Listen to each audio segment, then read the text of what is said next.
नमस्कार दोस्तों, आज मुझे फिर से जल्दी में आना पड़ा और उसका कारण ये है कि जो नए कानून हैं उनमें जो हमारा भारतीय न्याय संहिता है, जो आईपीसी को रिप्लेस करेगा, इंडियन पेनल कोड को, तो उसमें जो रैश एंड नेग्लिजेंस से डेथ का जो प्रोविज़न था रोड एक्सीडेंट में, हिट एंड रन में, उसमें काफ़ी बवाल मचा हुआ है और ट्रक यूनियंस ने कई जगह हड़ताल कर दी है देश के कई भागों में।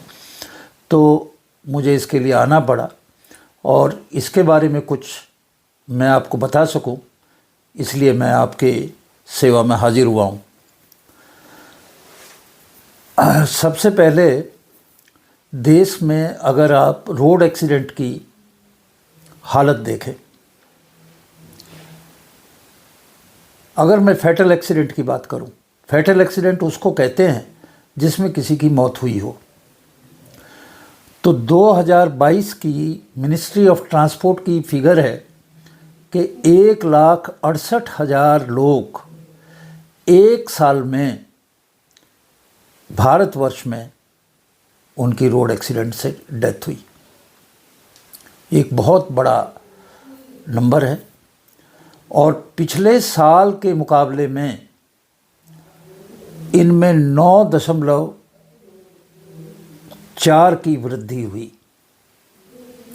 यानी कि रोड एक्सीडेंट एब्सोल्यूट नंबर में भी बढ़ रहे हैं और प्रतिशत में भी बढ़ रहे हैं।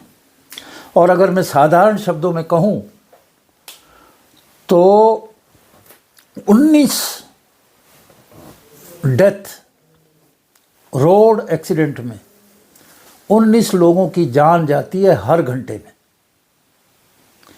एक बड़ी फिगर है, कितना बड़ा नुकसान हो रहा है। इंसान चाहे किसी और वजह से मरे या रोड एक्सीडेंट में मरे, परिवार को नुकसान उतना ही होता है। उसका एक कमाने वाला चला जाता है, उसका एक मेंबर चला जाता है। और जो हमारा पुराना कानून है, जो आईपीसी है, उसमें ये सेक्शन होता था 304A आईपीसी का। उसमें सज़ा का प्रावधान क्या था? सज़ा का प्रावधान मात्र 2 वर्ष की सज़ा, जो किसी भी विकसित देश में किसी भी उसमें नहीं हो सकती। बहुत ही कम सज़ा। हमारे देश के सुप्रीम कोर्ट ने बार बार कहा कि भाई 2 साल की सज़ा क्या है, इसमें एक आदमी की जान गई लापरवाही से, तो क्या मात्र 2 साल की सज़ा में छूट जाए?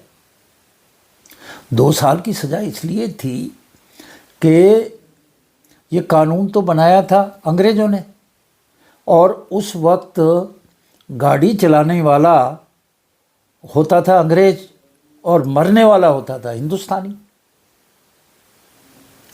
तो वो भला ऐसी सज़ा का प्रावधान कैसे रखते? तो उन्होंने कम से कम रख दिया। हालांकि अगर हम देखें कि इसी तरह के जुर्म की सज़ा और देशों में क्या है, तो हम पाएंगे कि इंग्लैंड अर्थात यूनाइटेड किंगडम, ब्रिटेन, जिसने भारत पे राज किया, जिसने ये कानून बनाया, आईपीसी बनाई, उनके यहाँ पे ही अगर रैश एंड नेग्लिजेंस एक्ट से, यानी कि ड्राइविंग से, इस तरह की ड्राइविंग से किसी की मौत हो जाए और साबित हो जाए तो उसको सज़ा होती है 14 साल की। और भारत में कितनी थी? 2 साल की। और उनकी कितनी है? 14 साल की, जो ये कानून बना के गए। तो इससे ही साफ जाहिर होता है कि उनकी मंशा क्या थी इसके पीछे। अगर दोस्तों और देशों में देखें, जैसे मैंने कहा, कहीं भी 2 साल की नहीं है, 2 साल की कुछ भी नहीं सज़ा होती। अगर हम और देशों में देखें तो अमेरिका में 12 साल, कनाडा में 10 साल, और इसी तरह से है सज़ा का प्रावधान। और भारत में थी 2 साल और उसके ऊपर भी कोर्ट बार बार बोल चुका था। मुझे एक वाकया याद आ रहा है कि सन 2018 में बांग्लादेश में स्टूडेंट्स ने एक स्ट्राइक की और उस स्ट्राइक में उन्होंने डिमांड की कि जो रोड एक्सीडेंट में मौत होती है उसकी सज़ा फांसी होनी चाहिए। और बड़ा भारी बवाल हुआ। बांग्लादेश की सरकार ने काफ़ी कंसीडर किया। बाद में क्या हुआ ये तो मुझे पता नहीं है, पर उस वक्त ये बहुत भारी बवाल हुआ। तो ये तो पक्का है कि सज़ा कम थी, इसको बढ़ाने की आवश्यकता थी। तो जो नया एक्ट है उसकी सेक्शन 106(2) में इसका प्रावधान किया गया। 106(2) में इसका प्रावधान जो किया गया है वो अगर आप देखें तो वो है, अगर कोई आदमी एक्सीडेंट करने के बाद मौके से भाग जाता है या पुलिस को इन्फॉर्म नहीं करता है 112 पे या 100 नंबर पे, या मजिस्ट्रेट को नहीं बताता है, इन्फॉर्म नहीं करता है, तो उसकी सज़ा 10 साल होगी। ये मैक्सिमम सज़ा है। ये सज़ा कम भी हो सकती है। ये तो अदालत के ऊपर है। ज़्यादा से ज़्यादा 10 साल दे सकते हैं। और फाइन जो गजट नोटिफिकेशन हुआ है 25 दिसंबर को 2023 में, उसमें कहीं पे कितना फाइन होगा ये लिखा हुआ नहीं। उसमें लिखा है and also liable for the fine. सज़ा के साथ जुर्माना भी होगा, कितना होगा ये उसमें मेंशन नहीं। मैंने सारा गजट नोटिफिकेशन देखा है।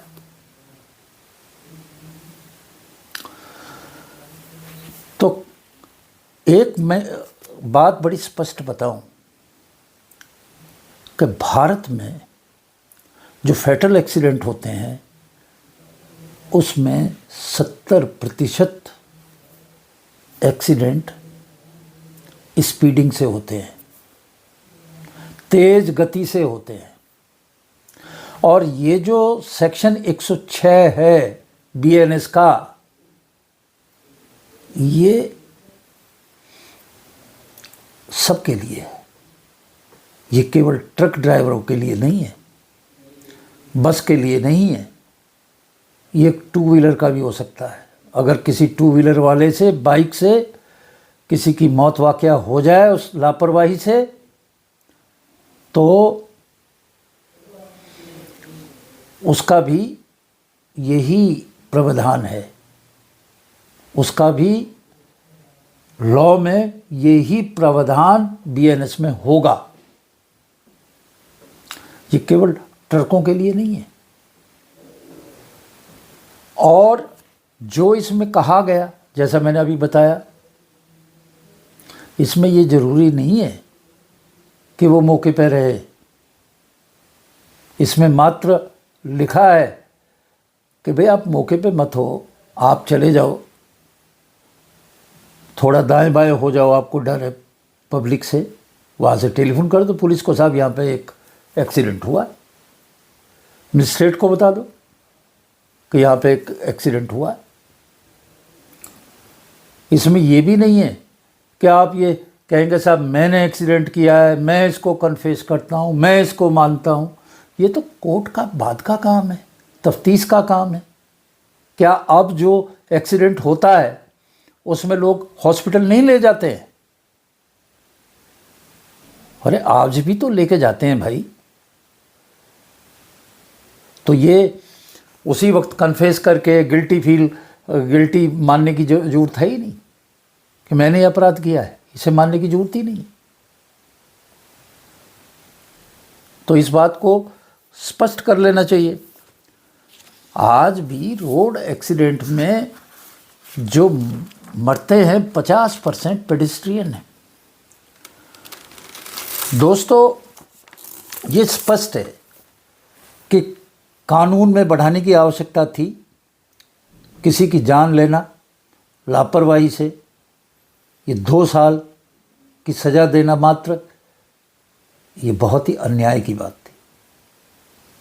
सारे देशों में बदल गया। और ये जो प्रोविज़न है कि अगर मौके से इंटीमेट करेगा तो उसकी सज़ा कम, और भाग जाएगा हिट एंड रन, यानी कि एक्सीडेंट करे और भाग जाए, उसकी सज़ा ज़्यादा।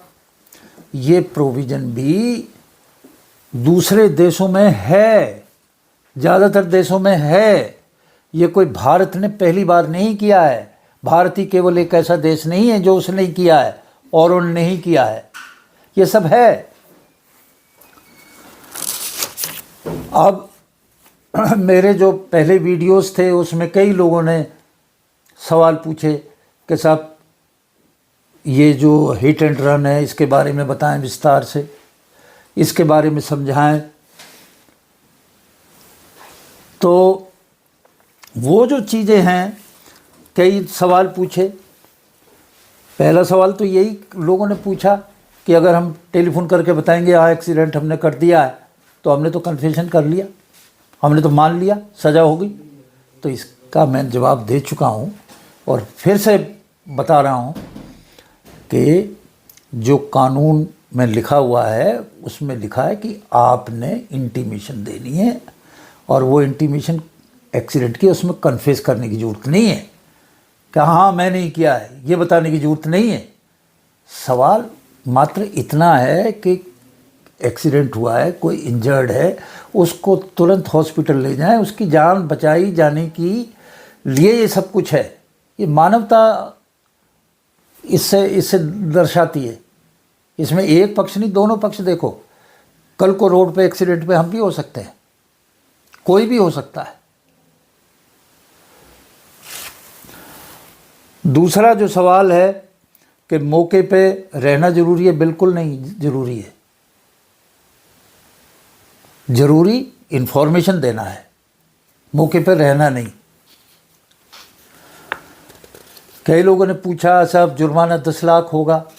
भाई मुझे तो अभी तक मिला नहीं है। मैंने तो गजट नोटिफिकेशन में जो देखा है उसमें तो ना 10 लाख लिखा, ना 5 लाख लिखा, ना 1 लाख लिखा, ना 1 रुपया लिखा। उसमें तो लिखा है ऑल्सो फाइन, यानी कि जुर्माना भी होगा। कितना होगा ये मेंशन नहीं। एक सवाल बहुत लोगों ने पूछा है और पहले से पूछते रहते हैं इस सवाल को बार बार। वो सवाल है कि हमेशा बड़ा जो व्हीकल है उसी को दोषी माना जाता है, दोष चाहे किसी का भी हो। दोस्तों, मैं इस बात को डिनाई नहीं कर रहा हूं, मैं इस बात को खारिज नहीं कर रहा हूं, परंतु एक बात बड़ी मैं स्पष्टता से आपको बता दूं कि केवल एक ही कानून हमने नहीं बदला है, इसमें 3 कानून बदले गए। एक तो BNS यानी कि IPC जिसमें ये दंड का विधान है, और दूसरा जो क्रिमिनल प्रोसीजर है, और जो क्रिमिनल प्रोसीजर कोड था उसकी जगह अब होगा भारतीय नागरिक सुरक्षा संहिता BNSS। तो उसमें प्रोसीजर है। और एक तीसरा है भारतीय साक्ष्य अधिनियम जो इंडियन एविडेंस एक्ट को बदलेगा। तो जो भारतीय साक्ष्य अधिनियम है उसमें इलेक्ट्रॉनिक या डिजिटल एविडेंस को प्रिलिमिनरी एविडेंस माना गया, प्राथमिक सबूत माना गया है, पहले नहीं था। अब इस सबूत की जो इलेक्ट्रॉनिक सबूत है, इसकी वैल्यू वही है जो किसी गवाही की होती है। आदमी जो जाके गवाही देता है, उतनी ही इसकी भी कीमत है। अब इलेक्ट्रॉनिक सबूत में क्या है, वीडियो रिकॉर्डिंग भी है। मत मिलो मौके से कोई भी जो इस बात की गवाही दे कि क्या हुआ था। आपके पास रिकॉर्डिंग है तो रिकॉर्डिंग एक अच्छा सबूत है।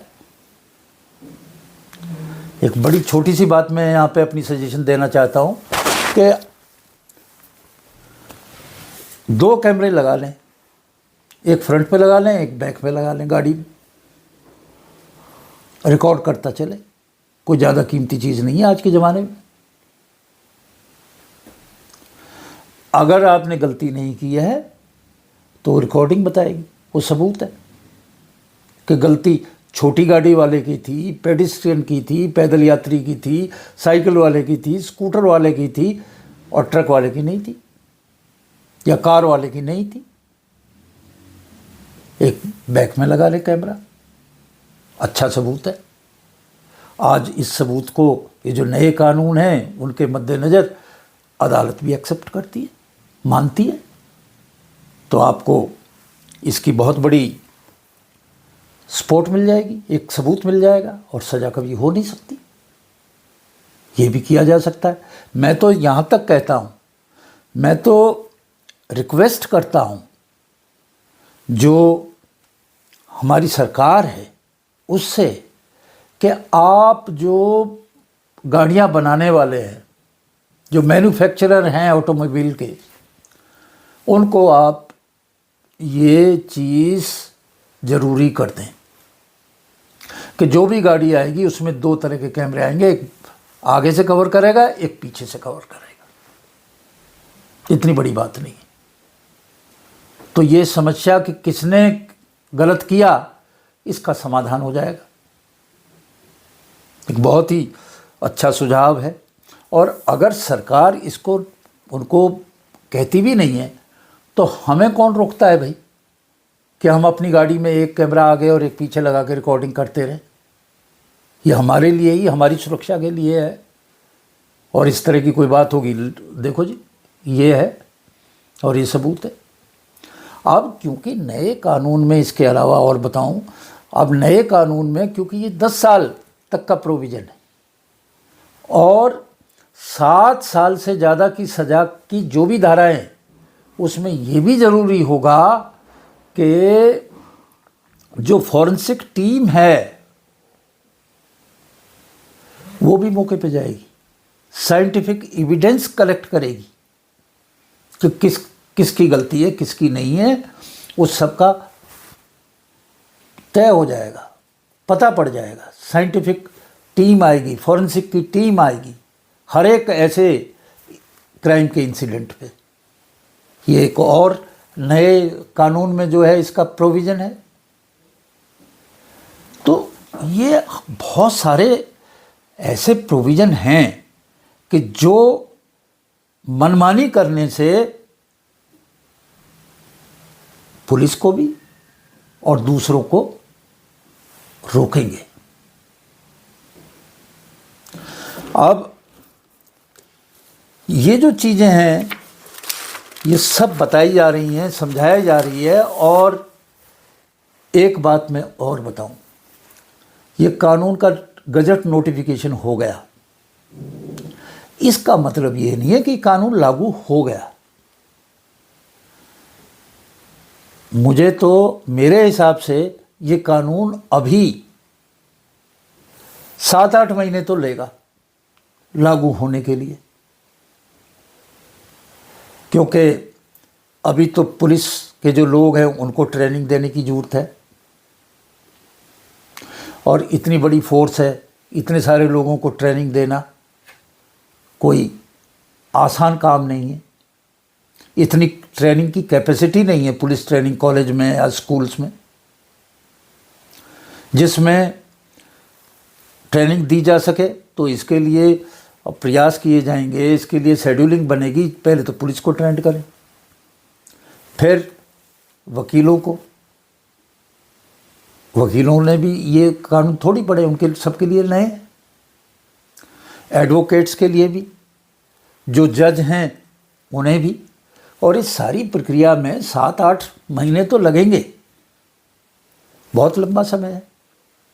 अगर कोई ऐसा प्रावधान है जो बहुत ही खराब है तो सरकार उसको रिकंसीडर कर सकती है, उसको दोबारा से देख सकती है। इसमें कोई ऐसी बात नहीं है, सरकार के पास शक्ति होगी उसको बदलने की भी, ऐसा कुछ है नहीं। परंतु अभी से ये जो बवाल मचा दिया सारे में कि साहब ये हो गया वो हो गया, इसकी आवश्यकता नहीं है। इन चीज़ों से बचना चाहिए। अभी जो स्ट्राइक कर दी है जगह जगह, और उससे जो आम जनजीवन अस्त व्यस्त हो रहा है, ये सब नहीं करना चाहिए। आप अपनी बात को रखें। कानून में तो मुझे ऐसी कोई चीज़ लगी नहीं कि जो ऐसी खामी है। अगर आपको दिखती है तो आप रिप्रेजेंट करें, कोई दिक्कत नहीं। तो दोस्तों, आज इन्हीं शब्दों के साथ मैं इस वीडियो को समाप्त करता हूं। आप सबसे रिक्वेस्ट करता हूं, मेरे वीडियो को लाइक करें और चैनल को सब्सक्राइब करें, जिससे कि मैं आप तक नई नई सूचनाएं, नई नई इन्फॉर्मेशन जो ज़रूरी है आपके साथ, आपके पास पहुंचना, उसको पहुंचाता रहूं। और इस तरह के एनालिसिस करके साधारण